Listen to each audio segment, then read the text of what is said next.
طبعا اكيد الفرحة ما تنوصف، وهذه الفرحة جدا كبيرة انه الحمد لله لفول 2 عاصي وكاظم الساهر.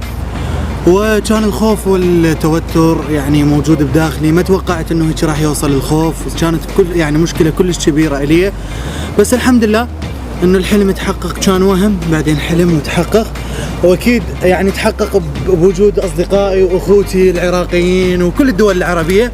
وهذه رسالة واضحة للوحدة الوطنية، ان هناك تلقى السوري والاردني والعراقي والسعودي كلهم فرحانين بي وانا عراقي، وهذا دليل على الوحدة الوطنية والتآلف اللي موجود بيناتنا.